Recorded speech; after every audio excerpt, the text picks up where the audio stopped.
Hello students. आज हम लोग प्रोबेबिलिटी के कुछ क्वेश्चंस देख लेते हैं जो कि जेईई मेन 2024 में आए हुए हैं। तो यहाँ पे क्या बोला गया, एक फेयर डाई को टॉस कर रहे हो repeatedly until a 6 is obtained. तो जब तक 6 ना आ जाए तब तक डाई को थ्रो करते जाना है। कभी भी डाई को थ्रो करते हैं तो हमारे पास पॉसिबिलिटी है कि 1 आ सकता है, 2 आ सकता है, 3, 4, 5 एंड 6 आ सकते हैं। तो 6 आने की जो प्रोबेबिलिटी होगी, एक ही चांस है तो 1 आउट ऑफ 6 हो जाएगा। अदर देन 6 आने की प्रोबेबिलिटी अगर देखें तो वो 5/6 हो जाएगी। अब जैसे यहाँ पे बोला गया है x denote the number of tosses required, तो यहाँ पे एक एक करके बोला गया है। जैसे ए बोला गया है px = 3, तो अगर 3 बार टॉस करते हो और तीसरे बार में हमें 6 मिलना चाहिए, तो फर्स्ट टाइम 6 ना मिले, तो फर्स्ट टाइम 6 ना मिले उसकी प्रोबेबिलिटी तो 5/6 है। सेकेंड टाइम भी 6 नहीं मिलना चाहिए और थर्ड टाइम हमें 6 मिलना चाहिए, तभी वहाँ पे टॉस एंड होगा। अगर बी पे देखें तो हमारे पास है px > 3, तो यहाँ पे 3 या 3 से ज़्यादा बार टॉस कर रहे तब हमें 6 मिलना चाहिए।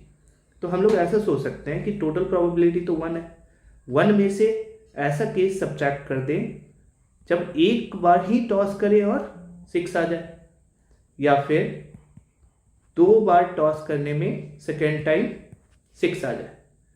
तो अब हमारे पास 1 माइनस फर्स्ट टाइम ही 6 आ जाए, तो फर्स्ट टाइम 6 आने की प्रोबेबिलिटी 1/6, या फिर फर्स्ट टाइम 6 ना आए, सेकेंड टाइम 6 आ जाए।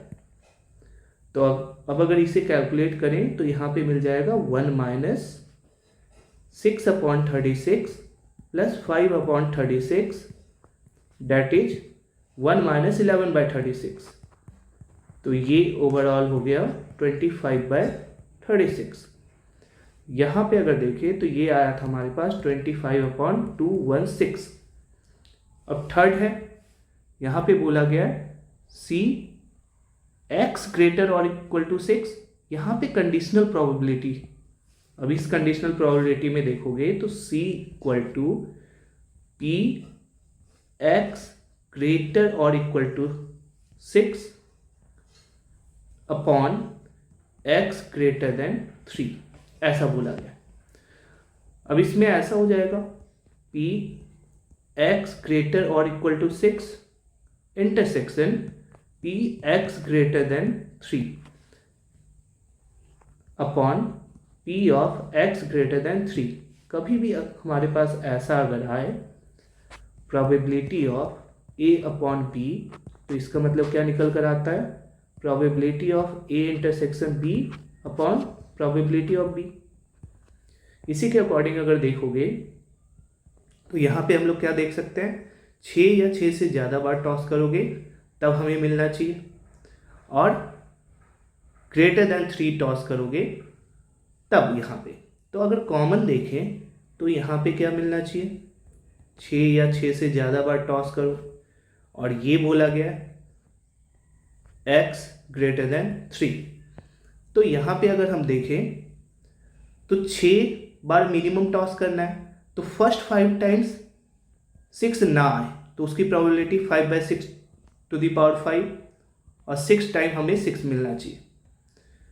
या फिर 7 टाइम टॉस कर रहे हो तो फर्स्ट 6 टाइम्स ना मिले और 7 टाइम मिल जाए, और इसी तरीके से ये चलता जाएगा इनफाइनाइट टाइम।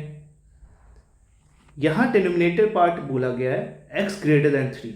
x < 3 में देखेंगे तो फर्स्ट 4 टाइम अगर टॉस कर रहे हैं तो फर्स्ट 3 टाइम हमें 6 ना मिले तो 5/6⁵ हो जाएगा, 4 टाइम मिल जाए, या फिर 5/6⁴ इंटू 1/6 हो जाएगा, और यही चलता जाएगा इनफाइनाइट टाइम्स। अगर न्यूमरेटर और डिनोमिनेटर दोनों को ध्यान से देखो तो जीपी फॉलो कर रहा है, तो न्यूमरेटर वाले पार्ट में उसका कॉमन रेशियो हमें मिल रहा है 5/6, फर्स्ट टर्म मिल रहा है 5/6⁵ इंटू 1/6। तो हमारे पास इनफाइनाइट जीपी का फॉर्मूला होता है a/1 - r। तो फर्स्ट टर्म हमारे पास 5/6 power 5/6 to the power 5 into 1/6 और डिवाइडेड बाय हो जाएगा 1 माइनस 5/6। इसी तरीके से डिनोमिनेटर पार्ट को देखो तो यहाँ पे मल्टीप्लिकेशन में डिनोमिनेटर पार्ट ऊपर आ जाएगा इस तरीके से 1 माइनस 5/6 और यहाँ पे फर्स्ट टर्म था हमारे पास 5/6 टू द पावर 3 इंटू 1/6।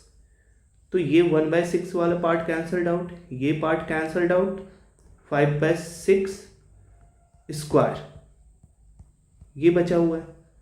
तो सी वाला पार्ट हमें मिल गया 25/36। फाइनली हमारे से पूछा गया है b प्लस सी अपॉन ए। तो b का वैल्यू आया था 25/36।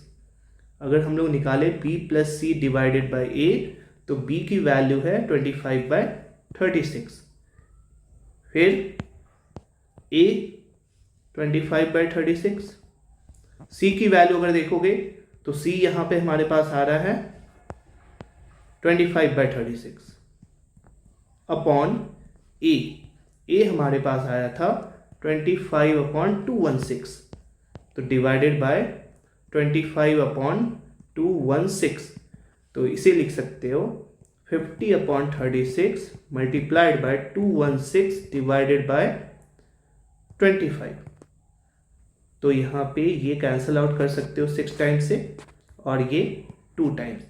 तो ओवरऑल हमारे पास आंसर आ जाएगा सिंपली 12। अब हम लोग आते हैं सेकंड क्वेश्चन पे। ये एक objective single correct type question है। अब यहाँ पे क्या बोला जा रहा है, an urn contains 6 white and 9 black balls. तो सबसे पहले अगर देखें तो यहाँ पे 6 वाइट और 9 ब्लैक बॉल्स गिवन है। 2 successive draws of 4 balls are made without replacement. तो अब यहाँ पे क्या बोला गया, 4 बॉल पहले निकाल रहे हो, फिर रिप्लेस नहीं किया जा रहा है, फिर अगेन 4 बॉल निकाल गया। The probability that the first draw gives all white balls. जो फर्स्ट टाइम हम लोग निकाले तो सारे के सारे वाइट मिलने चाहिए। And second draw gives all black balls, ये सारे के सारे ब्लैक मिलने चाहिए।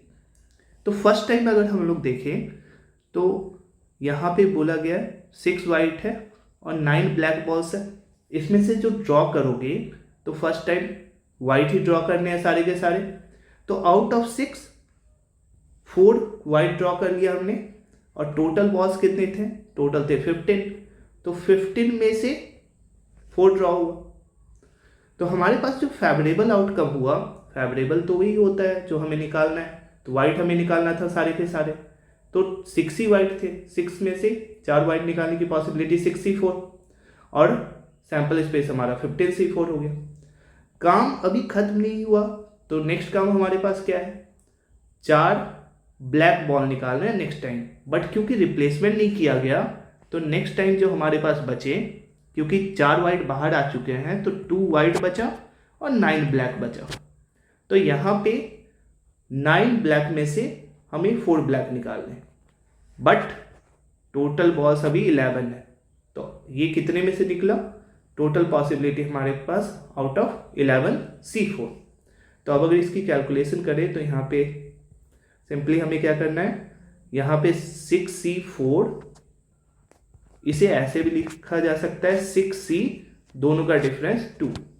तो जब हमारे पास ऐसा आ गया तो इसका कैलकुलेशन सिंपली कर सकते हो, क्योंकि नीचे 2 है तो 6 × 5 डिवाइडेड बाय, सीधा यहाँ भी 2 टर्म लिख दो, 2 × 1 डिवाइडेड बाय, वही फॉलो करो यहाँ पे 15, क्योंकि नीचे 4 है, 15 × 14 13 × 12 divided by 4 × 3 × 2 × 1 multiplied by same pattern 9 × 8 × 7 × 6 upon 4 × 3 × 2 × 1 divided by 11 into then 10 9 8 whole divided by 4 × 3 × 2 × 1। तो ये और ये पार्ट कैंसल्ड आउट, तो हमारे पास जो बच रहा है अब 4 × 3, ये cancelled out, then 2 cancelled out of 7, then यहाँ पे हमारे पास ये 2, 3 कैंसल्ड आउट, 15, ये 15 कैंसल्ड आउट, तो यहाँ पे हमारे पास ओवरऑल बच रहे हैं 1/91, एंड दिस साइड ये 9 × 8 कैंसल्ड आउट, देन 2 से ये कैंसल्ड आउट, 5, 21/55, 7 से ये कैंसल्ड आउट, तो यहाँ पे बच गया 13,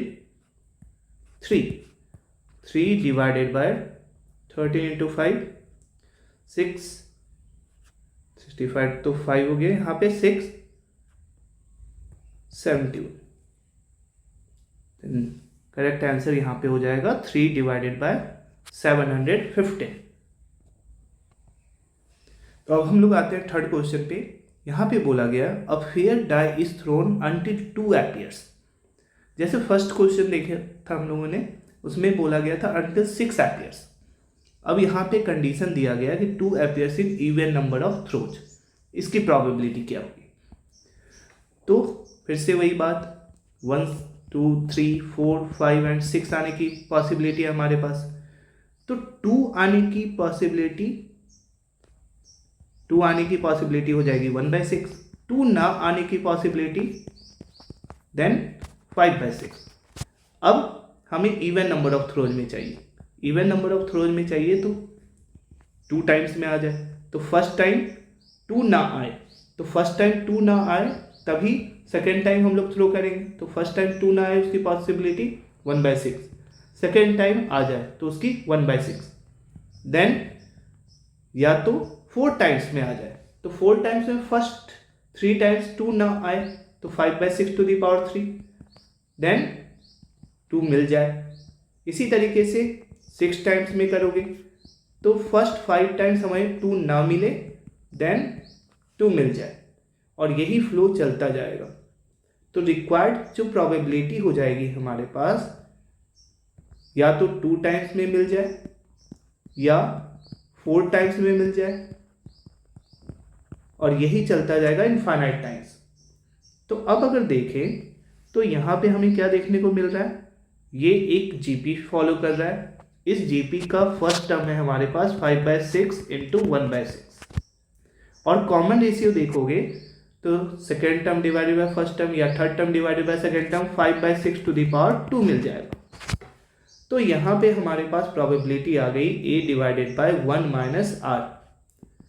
तो first term 5/36, 1 minus common ratio 25/36, तो ये मिल गया 5/36 × 36 डिवाइडेड बाय 11, दैट इज 5/11। तो प्रोबेबिलिटी हो जाएगा 5/11। फोर्थ क्वेश्चन पे आ जाते हैं। यहाँ पे बोला गया N integer is chosen at random from the integers 1 to 50। Find the probability that chosen integer is a multiple of at least 1 of 4, 6 and 7। ऐसे क्वेश्चन में सीधा बोलेंगे या तो हम लोग principle of inclusion and exclusion use कर लें, या फिर अगर ये समझने में प्रॉब्लम होती है तो सिंपली आपने जो सेट थ्योरी पढ़ा हुआ है वो वर्ड यूज कर सकते हैं कि हमारे पास 3 सेट है हमारे पास।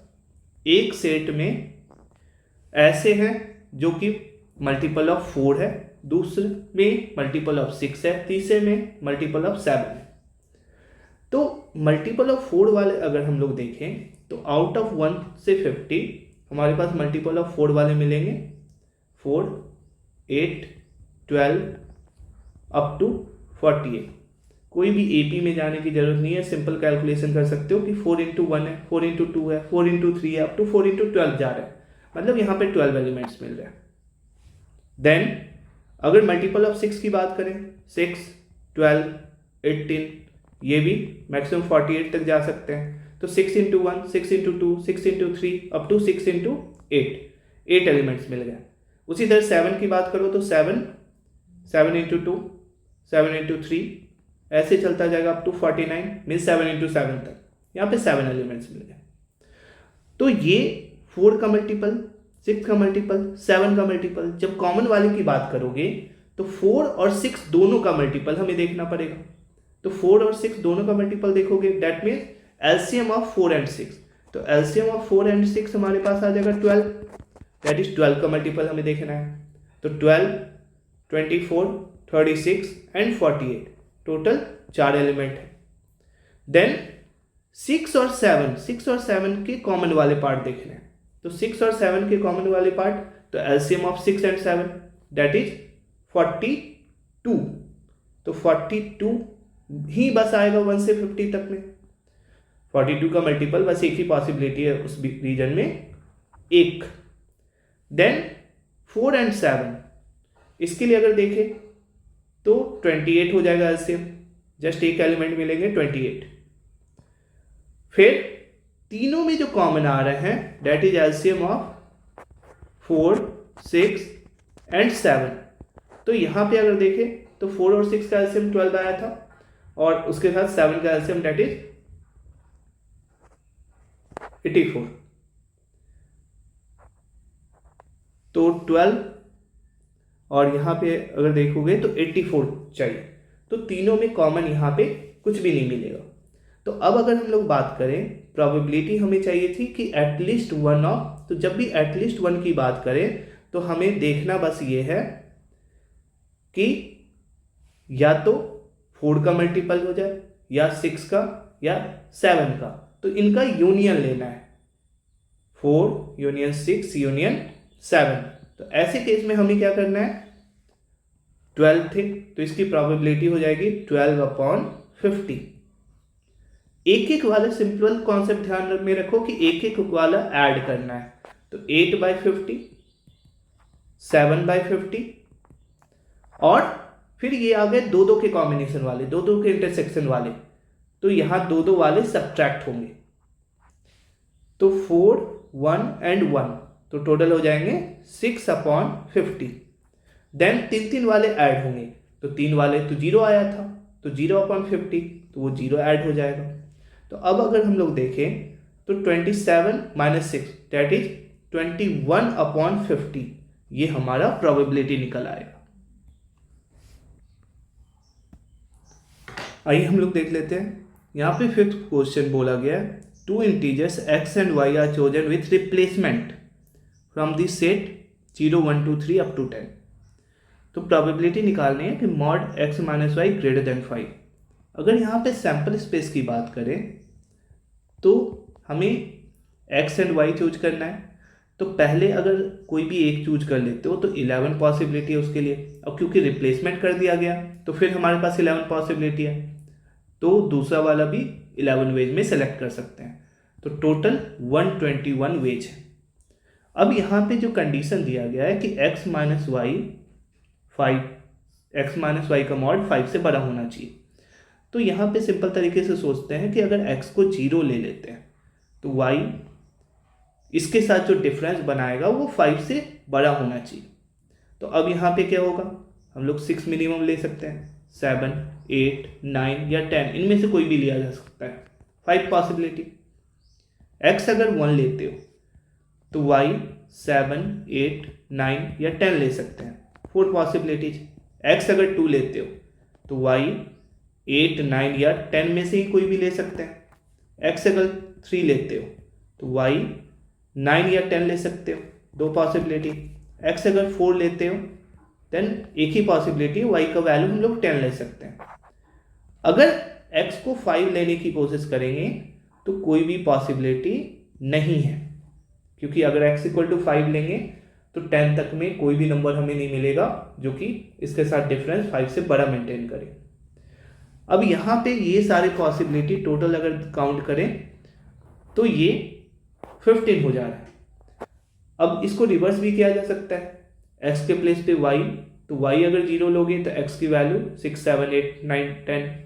उसी तरह y 1 लेंगे तो x के लिए ये सारे possibility. Means total number of cases अगर देखें तो this multiplied by 2, total 30 cases बन जाएंगे। तो फेवरेबल हमारे पास 30 है और सैंपल स्पेस ऑलरेडी हमने निकाल रखा है 121।